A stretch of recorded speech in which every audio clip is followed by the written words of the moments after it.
Hello, my name is Joel Siemens, and I'm going to be presenting about this tragedy of Caliban in Shakespeare's The Tempest. William Shakespeare's play The Tempest deals with themes of betrayal and restoration. The play, while tragic and dark at times, finds its way to a relatively happy ending where there's marriage and there's freedom for Ariel and restoration for Prospero and his brother. The credits roll, and the world in which The Tempest takes place is all as it should be. The cycle of violence is finally broken, and the audience may go home feeling hopeful and light about their own tribulations. And yet there is an oversight. Caliban, this enslaved creature of the island, reaches zero reconciliation with any of the other characters. It would seem that Caliban, according to Shakespeare and his audience, and especially Prospero, is ill-suited for happiness, while Shakespeare's play strives to promote a message of forgiveness and restoration. There's an exclusion of Caliban, and it speaks to how Shakespeare's audience interacts with the other, and an overall xenophobia. There's this clear divide between Caliban and the rest of the characters of The Tempest. He's looked down upon and abused without a second thought. Rarely understood as human, Caliban is often called a monster, a villain, a slave, even a tortoise at one point. These names progressively dehumanize him for the audience. Perhaps Shakespeare wanted to divide the audience opinion of Caliban in order to make Prospero more likable. Caliban is undoubtedly not the hero of the story. Caliban's role within the play repetitively becomes to be the butt of every joke. He is this unintelligent, unenlightened, savage creature of the island and a child of a witch. The audience has little love for such a character. Neither does Prospero. The use of magic in The Tempest is really absurd. Shakespeare somehow separates the magic of the natives and the magic of the Europeans. Magic in the hands of the European is good, it's safe. Magic within the hands of this native witch woman, this outsider, it's bad, it's dangerous, it's even demonic. It is impossible to ignore the underlying xenophobia and racism written into the play. For Shakespeare's audience, so much is unknown, mysterious, and terrifying about those who live outside of their own societies. And the story of The Tempest plays right into that fear. And it's obvious that the audience has a superiority complex. Imagine what Shakespeare's audience might have had in mind when they're first interacting with Caliban. All the prejudices that are put upon him before he speaks 2 lines. Caliban falls into every sad stereotype and satisfies the xenophobic consumer. Caliban is hateful, unintelligent, unattractive. He has these rapist tendencies. His mother's even a witch. It seems that the audience would have made up their mind from the start, and Shakespeare does little to sway any of their biases. Furthermore, the characters of Stefano and Trinculo seem to emulate the audience's own reactions. When they first stumble upon him, they poke fun at him and laugh at him, calling him, is he a man or is he a fish? Is he dead or alive? We can't really tell. From this encounter, they all drink, and the 2 men plan out their course to take advantage of Caliban immediately. Our poor Caliban, believing the words that they belittle him with, he immediately accepts the role in which everyone else casts him into. Today we cringe as Caliban falls into yet another abusive relationship with a power-hungry outsider.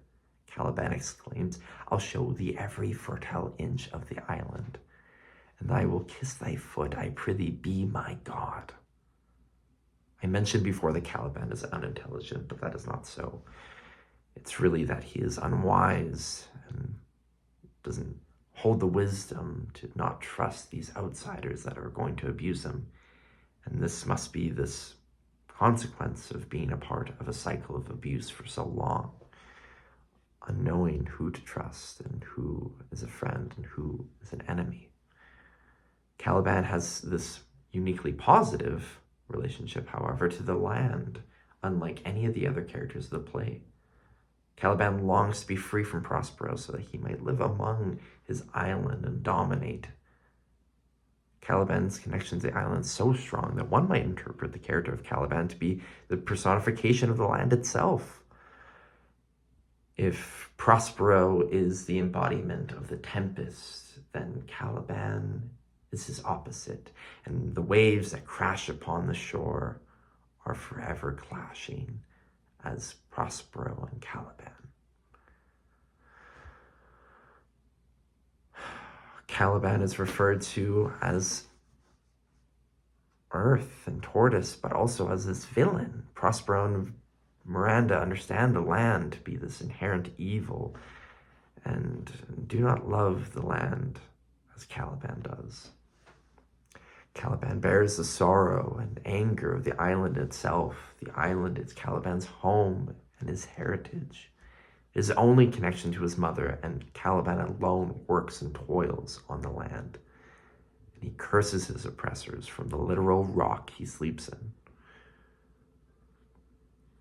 Prospero's version of the relationship between him and Caliban is very different than Caliban's. Prospero believes himself to be his savior. He lets this monster be around his own lodging. Prospero feels like the sort of man that has never been called a villain, but always the victim in every story, while Caliban is contrastly the opposite. He's been told he's a villain his whole life, thousands upon thousands of times, and has begun to believe it and lean into this role he's been cast into. Prospero believes himself he is the hero, but also the playwright. And this playwright and hero does not need to concern himself with the thoughts and feelings and complexities of the villain. It's just dualistic, good and evil. There's no question that he feels himself to be superior to Caliban. This mimics the relationship that Odysseus has with the Cyclops Polyphemus in the Odyssey. Prospero is painted as the hero who, under unfortunate circumstances, finds himself at the mercy of a strange island. And much like Odysseus takes advantage of the native Cyclops, intruding their homes and stealing their livestock. There's no sympathy for characters like Polyphemus and Caliban. Their appearance casts them into the role of villain without a single thought. And Prospero repeats the same acts and believes himself to be something of an epic great Greek hero. There's a villainous nature, though, to Caliban's attempt to rape Miranda, which is inexcusable and disgusting. It is the act that really separates the audience from him. It is so much harder to find sympathy for the victim of abuse when there is also their own abuse occurring. But consider that the majority of the men who are shipwrecked on the island hope to enact the same crimes that Caliban does. Miranda is the only woman within the Tempest, and she is objectified, manipulated, and used as a romantic plot device in Prospero's own play schemes. Caliban is a monster among monsters, but tragedy strikes all of the characters all together. But unfortunately for Caliban, his tragedy is different, for it can't really be called tragedy in the theater. He is placed in the role of comedy. He is laughable, and he doesn't even allow the space of tragedy to feel like he is actually the victim. One does not truly feel the weight of his words concerning his hatreds and dreams to overthrow Prospero's oppression.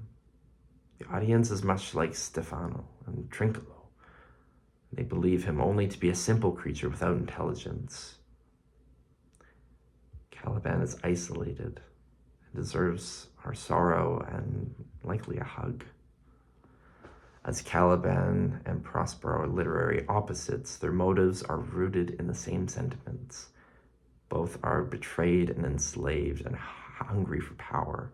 Their experiences are not so different because of their own cycles of violence and betrayal. Shakespeare's The Tempest seems to be caught up with dualistic and good and evils, afraid to dive any deeper into the real tragedy that resides within Caliban understanding that the play has not villains nor heroes. It gives it a more nuanced look and creates characters with more complexity. But the Tempest is really only concerned about the good European characters, while the villainous characters like Caliban are unworthy to partake in the happily ever after. And this panders to the xenophobic consumer audience. Thank you.